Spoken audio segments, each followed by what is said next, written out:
Right, okay, we're here with Echo Park. Kia ora. Kia ora, boys. There you go, man. Yep. We've got Joel, Callum, Nick's there, and Joe, who just come back from the Well UK. remembered. Thank you, man. Well done. It's only, the night is still young, so my memory's still intact. So good to see you guys back again. We've talked to Nick, and we've talked to Joe previously, but now they're back, the whole band. Now, how was the trip? Let's start with you, Joe. Was it worthwhile going back home to your... More than worthwhile, buddy. More than worthwhile. The last time I saw you, I was a little sick. You were? And I got 10 times as sick on the plane on the way home, as all of us did. We got a bit jet-lagged, so we made up for it on the second week. We'll say no more about that. But it was just, it was brilliant, man. Brilliant for the band. It started off great and just got better and better and better. And... yeah, it's awesome. Tell us, Nick, what was it like visiting Joe's old school and meeting his family, Crazy Whānau? It was brilliant. School was great, actually. It was a really nice place. But no, his family were like Joe, you know, like a few drinks, like a good few yarns and a bit of a laugh. I represent that comment. Yep. And no, it was great. Yeah. It was really good, yeah. I hope you didn't break too many drumsticks. No, I actually left them over there just in case anyone finds them one day and wants to sell them on eBay, but that's We cool. planted them and seen if we could grow a drumstick tree, but we're not hopeful. Now, Joel and Callum, we haven't talked to you guys before. This is the first time we've actually talked to these We're two. the good-looking ones. Of course, so we've got them separated over I here. candy that say nothing. Hey, just tell us your thoughts about the tour. How are we for you guys personally? We had a great time. I think the great thing about doing that tour is we're over there to play gigs, and we had a great time doing that, but we also had a bit of downtime where, I'll speak, Callum will say the same thing, where we just, there were some great experiences that we got out of it as well. We saw some stuff that not a lot of people will see. No eyes should ever have to see in this lifetime. Yeah. Like Joe's drinking habits. Aside from that, we actually saw some real culture, not just a traditional Irish culture of... You know what I mean? I'm pretty interested now to see what this other side of the culture is like for Joe. Yeah. All right, then, and Callum, for you, dream come true going to Ireland and the UK? It was Play in a band? It was messy, That's messy. very messy. It was good though. Good. Okay, we made that. We made it home. And it's going to get even messier because the boys are on tour again next week, October 27th, is it? 25th and 26th. 25th and 26th. Saturday, Sunday of Labour weekend. Saturday we're in Tauranga, which was one of the best gigs of the I Am Giant tour. Yes. And we're going back there to headline this time, so hopefully some of our friends from down there come out to see us. And Back in the King's Arms. back in the King's Arms. Awesome. It's been a long time since we played the King's Arms. Over a year, I'd say. Over a year. It's long well overdue. So get along to the gig, check them out. Echo Park, let's take us away. See you guys later. Woo! Here with 1/3 of the band Midnight Gallery with VNZMA. Hey, Igor. How are you? Good, bro. You're good. Good seeing you again.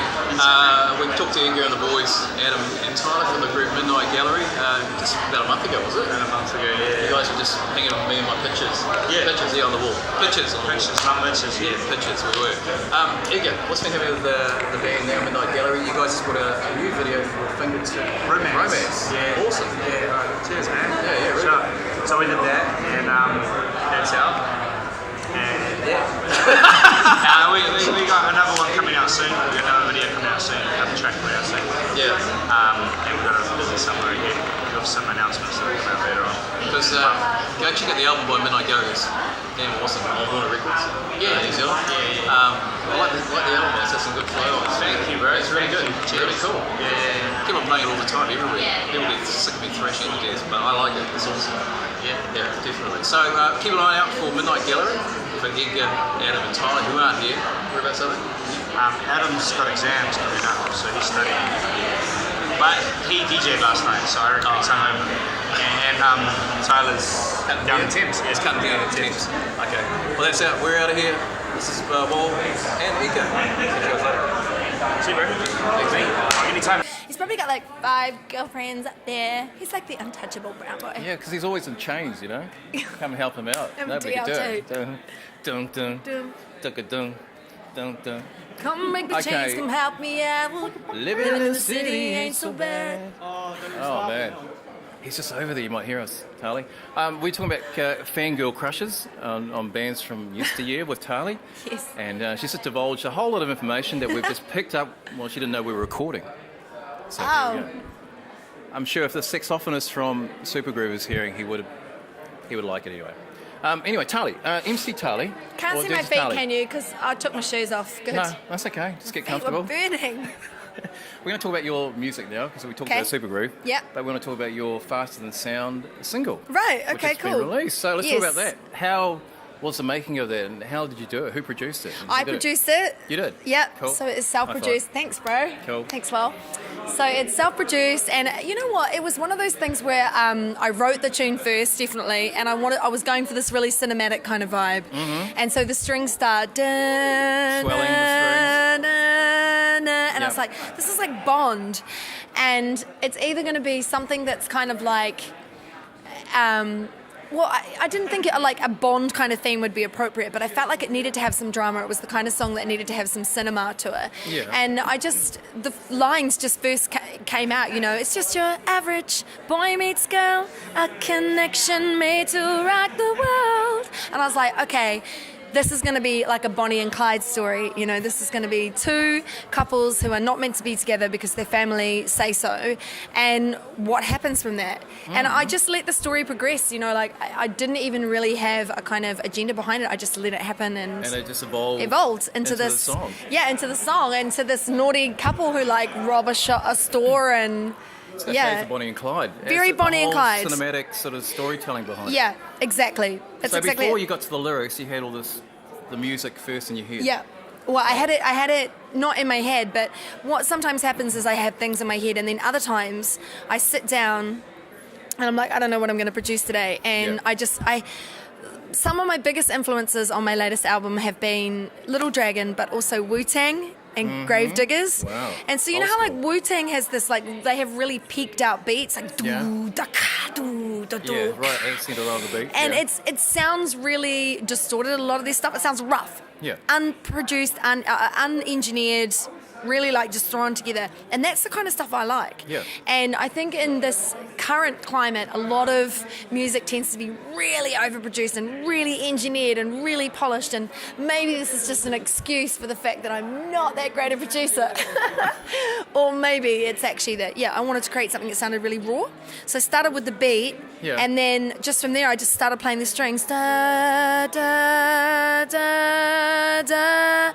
And I was like, where is Layer this upon going? layer. Yeah, where is this going? And then the lyrics came. So what's it like producing the song, writing the song? You're like a one-person Sing the theme team. tune, sing write the theme go, tune. You know, Tick-a-doo. do you get any outside help or perspective on your music, or do you know what? pretty much just run the whole show? Well, I do run the whole show because with this album in particular, I never set out to produce an album. To begin with, I was just like, I'm just going to have a go at this production malarkey. I had produced years ago. I'd used Reason. Years and years ago, I had an ex-boyfriend who was a hip-hop producer, and he taught me how to use Pro Tools and Reason. So I made like little 1 minute, 2 minute, I guess, what would you call them? Like little background Little snippies? music kind of, sound beds kind of Sound thing. bed, Yeah, okay. just like chesting it all out. Yeah. And I loved it. But when we broke up, he took Reason with him. Did he? So yeah, so I didn't have Reason, so I didn't have Some anything. people take the cat, the dog, or the car. We had the He production took- studio. Yeah, right, okay. Yeah. So I tried Logic, I tried Ableton, none of it worked, and then finally I found a program that worked for me and just started mucking around. Started with a tune, people seemed to like it. Yep. And then I was like, oh, just make some more tunes. Next thing you know, I'd made 4 or 5 tunes. Next thing you know, I'd made 10. And then I played it to my friend Phil Howling at Warner Music, and he was like, I love this. Let me distribute it. Now, we heard about you years ago when you were overseas in Europe. Who was the guy, the big drum and bass guy? What's Ronnie his name? Size. Ronnie Size. Man, and there's Tali. Who's this Tali, this girl from New Plymouth? Yeah, Who's just exactly. blowing up over in Europe. People are still saying that. They still say Who that. is Well, I'm this still girl? saying that. Anyway. New But Plymouth. hey, big news though. First, Rhythm and Vines Yes. for you. So I'm playing Rhythm and Vines with Chicorelli. We're doing a drum and bass set, and we're actually playing on a brand new stage at Rhythm and Vines that I cannot mention. I've been sworn to secrecy, but I can just say it involves a lot of fire, and it's Fire. very exciting. Sounds very Game of Thrones-ish. And the other hint I can give you is Glastonbury. Real. So Well, if you you heard know it here anything about first. fire and Glastonbury, you'll know what the stage is like. Check out Tali, who she's got with Jay from Bulletproof on lessons. Yes. On his song Yes. lessons. And also she's playing at Rhythm and Vines. Yes. That's another high five. Thanks, Tali. You're Coming to welcome. talk for us. Nice one. Bye, Jacko. We're lucky enough to have Mr. Brendan Smythe. You might not recognise his face readily, but you recognise the logo for the company he works for. Brendan's actually the music manager for New Zealand On Air. So we thought we'd just ask Brendan what New Zealand On Air's ties with the Vodafone Music Awards are. Brendan, nice to meet you. Yeah, good to meet you Again. too. Yeah, Yes, yeah. I mean, we've been involved with the Music Awards for quite a few years now, as we're called the Platinum sponsor, Yes. which makes us second to Vodafone. Nobody can top Vodafone. Really? We're second to Vodafone. Okay, Platinum's yeah, all yeah. right. But this year, the interesting thing about this year is that, it's NZ On Air's 25th year. So we've been around for a quarter century. 1989, NZ On Air was set up. And so, it's very special. This year for us is very special. And this year we are also doing the Critics' Choice Prize. Yes. So we're the naming rights sponsor of the Critics' Choice Prize, and we've always wanted the Critics' Choice Prize. You have, yeah. Because the Critics' Choice Prize is about discovering the next generation of TUI award winners, Yep. and that's what we're about. It's a big part of our business, is not just kind of like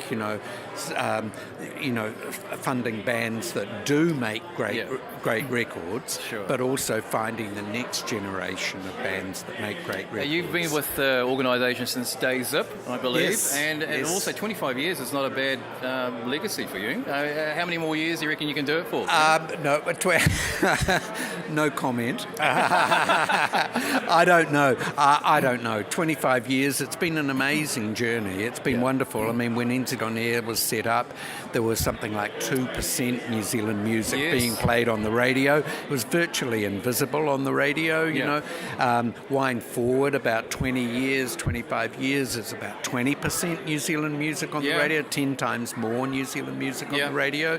So it's not all our doing, a whole lot of people have contributed to that, but New Zealand music is so much stronger and more high profile and so much better and such better heart than it was, when we started out this journey 25 years ago. 25 years ago, I'm scratching my head but I'm thinking you wouldn't be able to fit maybe as many people as you could in that big room over there. No, the Music Awards were a kind of almost a secret society in those days. It was just a few record companies, and so on. But now it's the Vector Arena and it's a huge event, and that is fantastic, and that's a sign of the times too, you know, that a lot of people care about New Zealand music and love New Zealand music these days. You guys are doing a stellar job, and can we just ask you who your picks are for this year for the Vodafone Music Awards? What sort of bands do you like, Brendan? Well, for me, I'm pretty eclectic. I know everybody says that, but Randa. I know Randa. Yes. I love Randa, and she's a contender for the NZ On Air Critics' Choice Prize. Yes. And I love the Lord record. Even though we didn't fund the Lord record, I love the Lord record, So do we. Yes, and we I do. suspect that the Music Awards will be Lord and Solomeo. Ooh, You know, you heard it here. You heard But it here. not best reggae record, no. Not best rock record. Brendan, you got all the lowdown and all the hot tips for the Vodafone Music Awards. Brendan Smythe from New Zealand On Air, thank you very much for coming to talk to us. Enjoy the night.